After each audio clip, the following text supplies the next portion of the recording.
नमस्कार, मैं किसान का बेटा कान्हा धनगर और आप देखना शुरू करते हैं Kanha sir official YouTube channel.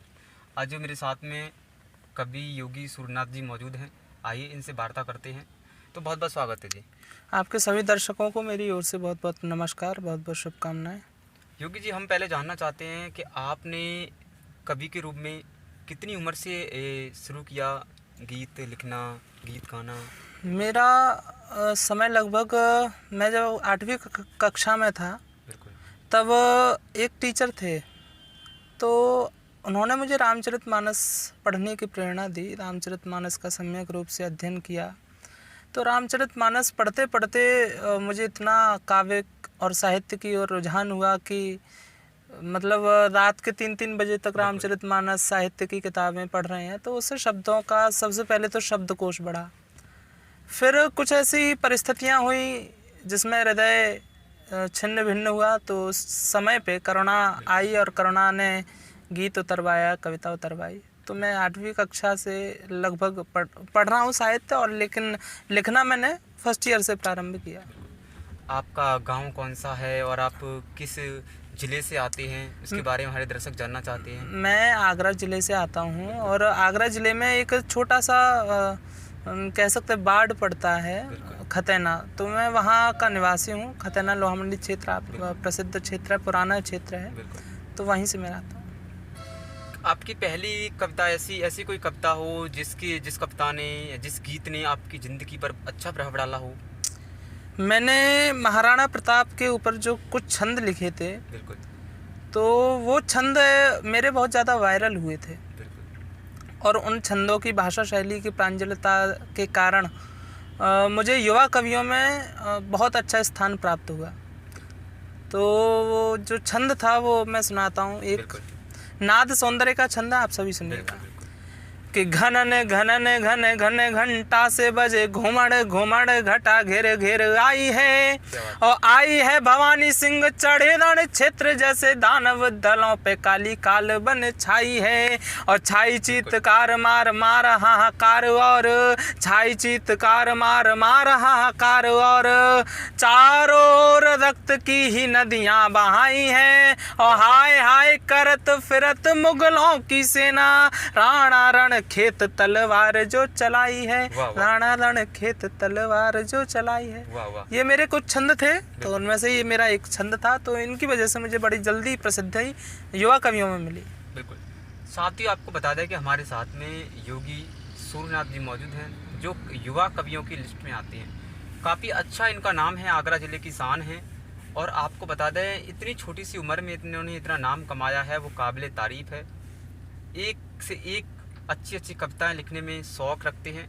तो वहीं आपको बता दें कि इनकी एक कविता जो अभी इन्होंने बताई, और महाराणा प्रताप के ऊपर थी, राणा प्रताप के ऊपर थी, जो वायरल हुई थी, और बहुत ही अच्छे तरीके से उसको व्यूअर्स फंड निकल के आए थे। तो वहीं अगर बात की जाए तो कोरोना काल में, देश कोरोना काल में रहा, तो उस टाइम भी इन्होंने एक कविता लिखी, एक गीत लिखा, वो भी बहुत ज़्यादा वायरल हुआ।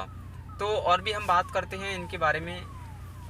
कवि जी, हम जानना चाहते हैं कि आगे आपका क्या प्लान चल रहा है, और आगे आप कौन कौन सी कविताएं लिख रहे हैं? ये तो कहना मेरे विचार से मतलब बेईमानी होगी मेरे विचार से, क्योंकि कविता या गीत या कोई भी चीज़ होती है वो पहले से निर्धारित नहीं होती। वो समय काल और परिस्थितियों के आधार पे ही लिखी जाती है। माता कब आपको क्या दे दें, हमारा सामर्थ्य नहीं है कि हम कुछ लिख सकें, हमें माता ही आशीर्वाद देती है। आपके जो महापुरुष हैं उनके बारे में आपने तैयार करके रखी हो कि इसके बारे में मुझे लिखना है? हाँ, मैंने महाराणा प्रताप पे लिखी है, और अभी मैं एक खंड काव्य लिख रहा हूँ शकुंतला के ऊपर, अभिज्ञान शाकुंतलम। बिल्कुल।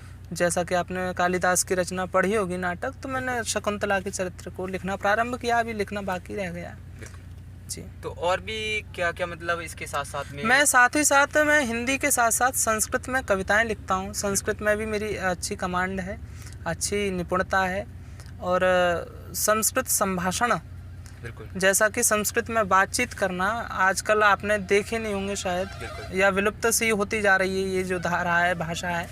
तो मैं संस्कृत के प्रति भी इतना ही अनुरागी हूँ जितना हिंदी के प्रति हूँ, और संस्कृत के लिए निरंतर काम भी करता हूँ। अभी प्रेजेंट वर्तमान टाइम में अगर कोरोना चला है, अगर दो पंक्तियां अगर आप संदेश देना चाहें हमारे दर्शकों को तो अपने एक वाणी से।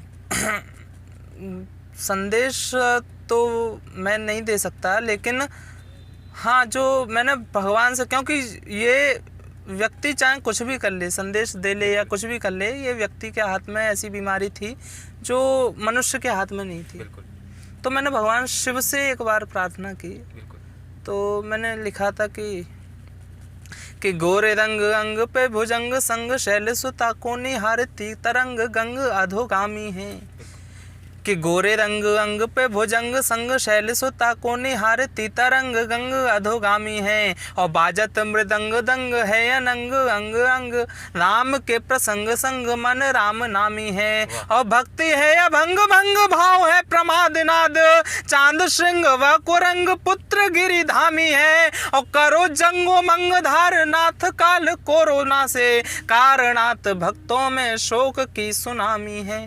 कारणात भक्तों में शोक की सुनामी है। तो भगवान आशुतोष ने मेरी स्वल्प प्रार्थना स्वीकार की और शीघ्र ही जल्दी से जल्दी ये पूरा विश्व कोरोना के इंद्रजाल से बाहर आएगा और सभी पहले जैसा हो जाएगा। बहुत बहुत धन्यवाद सूर्यनाथ जी हमसे बात करने के लिए। जी बहुत बहुत शुक्रिया। तो साथियों आपको बता दें कि हमारे साथ में मौजूद थे कवि योगी सूर्यनाथ जी, जिन्होंने अपनी कविताओं से आपको बता दिया होगा कि क्या वजह है कि जो वो आज वर्तमान में युवा कवियों की लिस्ट में गिने जाते हैं। जी हाँ, हम आपको बता दें कि ये आगरा के रहने वाले हैं और आगरा की शान हैं, युवा कवि हैं। और आप सभी का प्यार और आप सभी को एक तरह से श्रृंगार, मतलब वाणी में श्रृंगार देखने को मिलता है। तो वही उन्होंने बताया है कि लगातार जो अपनी संस्कृत भाषा है कहीं ना कहीं देखा जाए तो हिंदुस्तान से विलुप्त होती हुई जा रही है। जो उन्होंने कहा है कि मैं हिंदी के साथ साथ संस्कृत भाषा में भी अपनी कविताएँ कहता हूँ, लिखता हूँ। तो कहीं ना कहीं इनका मानना है कि जो अपनी भाषा है उसको भी आगे लेके आने का ये प्रयत्न कर रहे हैं और इसी प्रयत्न के जरिए ये आगे बढ़ रहे हैं। तो जी हाँ साथियों, अगर आप हमें YouTube पर देख रहे हैं तो अपने YouTube चैनल खाना सर ऑफिशियल को सब्सक्राइब करें। जय हिंद, जय भारत। नमस्कार।